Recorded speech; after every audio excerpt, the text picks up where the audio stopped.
Good afternoon, everybody. This is Ishbu once again with another How the Grandmasters Do It. Today's topic being Tomb of the Spider Queen. Now, for those of you who have not seen any of these guides before, the goal here is to just give you a high-level overview. Hopefully, it can either help you figure out what to do on these maps in your own gameplay, or just give you a little bit more context when watching, top-level players. But this, once again, disclaimer, Heroes of the Storm is a game of a lot of different strategies, a lot of different approaches, and some of these maps haven't even really been fully cracked open and solved yet to find an optimal strategy. And so you will see a lot of different things, you'll see a lot of different things succeed. This is just the general, what I have seen most succeed at the high levels of play, and just supposed to give you a general idea of how to approach the map. Now, with all that said, let's go on and move on. Alright, so Tomb of the Spider Queen is a small condensed map that will often go late. Stockpiling gems is the key to this map. Now, the key here, I did say it often goes late because this is a map that is very easy to just wave clear and scale up on. But with that said, it can be snowballed. It's just very difficult to be snowballed. So this isn't like Volskaya where the game always goes late. Games on Tomb of the Spider Queen can end earlier if the snowballing team knows what they're doing, or the defending team gives away too many deaths, but we'll cover that in a second. So, first things first, pick heroes with good wave clear. Wave clear is going to be your friend on this map. If you do not have enough wave clear, you are going to be doomed to failure. This map requires good wave clear, not just in the early game, but also just to clear the objectives. It'll be required to get the gems, it'll be required to kill the spiders. Alright, now do not pick heroes that rely on split push for value. So this is your Abathur, Viking, Illidan, Samuro, those type of heroes. Any hero where your goal is to split and try to find 1v1 fights, you're going to struggle here. The map is so small, the majority of conflicts will have your teammates somewhere nearby, and there's not really a lot of space to get split push value, so you're not going to see that much on this map. Now, do take the mercenaries to weaken the enemy objective pushes or strengthen your own. I'll talk about this a bit more, but one thing you're going to see a lot of top-level players do is try to take the hard camps in the middle whenever they're about to get a turn in, or whenever they know the opponent is about to get a turn in, because it makes the objective a lot weaker or stronger depending on if you're defending or attacking.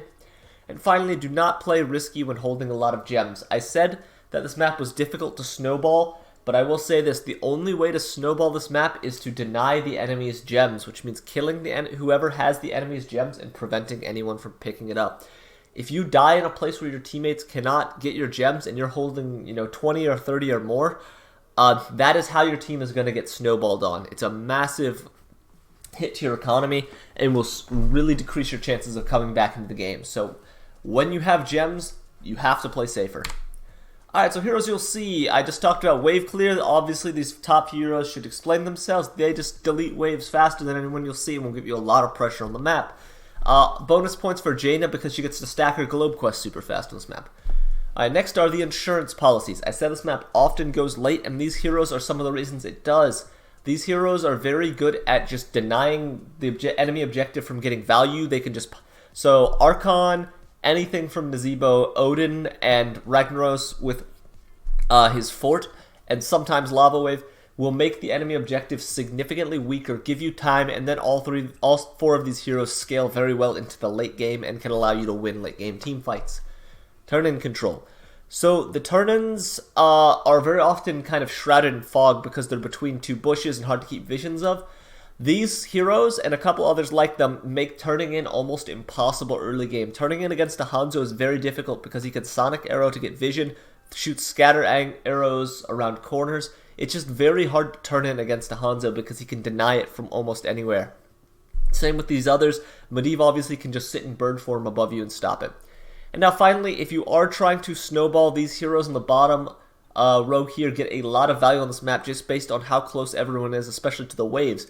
Kerrigan and Maiev excel at fighting these early game 4-man fights right next to waves. Tracer is really good at bullying rotations, and Garrosh is just an all-around bully that can get you some early game throws and kills. So if you do want an early game strategy, these heroes are fantastic on this map as well. Alright, moving on to what the actual map rotations will look like. So the most common rotation you will see, and you'll see this almost every game, is going to be a 1-4 rotation. So the idea here is all 5 people meet at the middle, and then on the second wave, 4 people go top, and one person from each team stays bottom, usually the 2 offlaners. Now, this is what you're going to see like 90% of games. The tanks are going to be here to get the gems from the enemy wave. One of the DPS is going to wave clear. One of the DPS, usually an auto attacker of some sort, something like a Hanzo, will try to trade with the enemy and try to annoy them and disrupt their rotations and apply pressure while his teammate is clearing the wave. And the healers just try to keep everyone alive. So, the reason I say 90% of this map is pretty free-for-all after just this standard for 1-4 rotation, so that's it. Okay, no, that's not actually it. But some early plays you can make out of this 1-4 formation are, for example, if you're not winning the 4-man or you have a really good camp taker like a Greymane on your team, what you can do is sneak your DPS down here and take the siege camp without the enemy offlaner seeing. Or if you just want to be more aggressive about it, have your offlaner just rotate straight down here, gank the enemy offlaner, and then go take the camp as 2. You want to keep your tank and your healer mid because you might have to rotate 4 people down here. But while making this play, make sure at least one of your DPS with good wave clear can either rotate safely or is just parked in this top lane to get these waves as they come in. He might not be able to get gems if the enemy 4-man rotates up top, but honestly, missing 3 gems to get this camp out is completely worth it and can often apply a lot more pressure taking the spot wall early.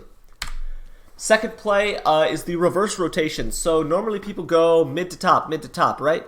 Why am I not using the pointer? Mid to top.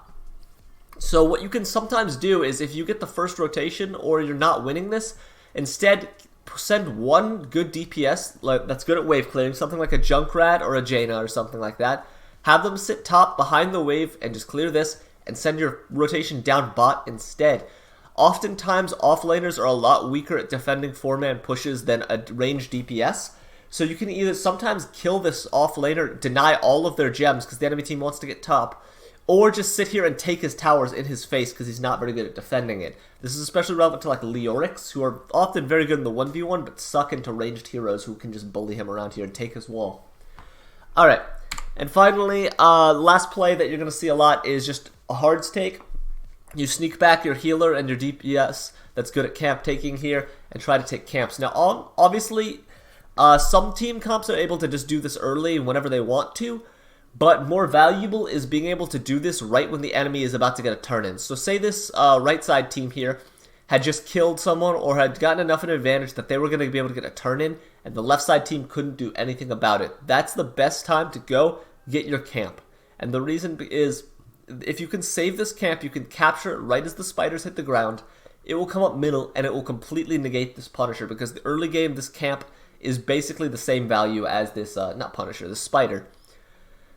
Alright, and finally, when someone does have the spider, so in this case, let's say this right side team had just captured the spiders in that play I described, the most common arrangement you're going to see is a 1-3-1. Now, the reason for this is you want someone in every lane. You don't want anyone free clearing. Like, if this person was mid and they had 4 people here, this DPS would be able to clear this spider for free, and it would probably not even get a tower. Like, sending this DPS up here to pressure this DPS will make sure the spider at least gets the wall, and usually the well. And obviously, if this defender wasn't here, this DPS and the spider by themselves could take the entire fort. Don't let spiders be uncontested from either side. So don't let people uncontested clear it, and don't let people uncontested push with it. Now, the reason the 3 are most often in the middle is because if you can take this wall, that's awesome. But more importantly, whenever your spider push is about to die, you can then go top or bottom and gank. Oftentimes, if the bot wall has already been taken by, say, the siege camp, you can rotate in through here, get a gank on the enemy offlaner, and surprise them. And once again, if you can deny the offlaner's gems, because the offlaners tend to pile up gems because they're the only one to capture the gems on their side. And if you can deny the offlaner's gems, that can be a huge boost for your team and a really great way to snowballs doing this play. Same with up here, though it's a bit harder to gank the top because they can collapse. The enemy team can collapse behind you a lot faster. But mid is just generally where the 3 go, just because they can rotate off of mid lane faster. You'll sometimes see 3 people in the bottom or 3 people in the top, but generally it's going to be a 1-3-1. Don't let your spiders push uncontested. Alright.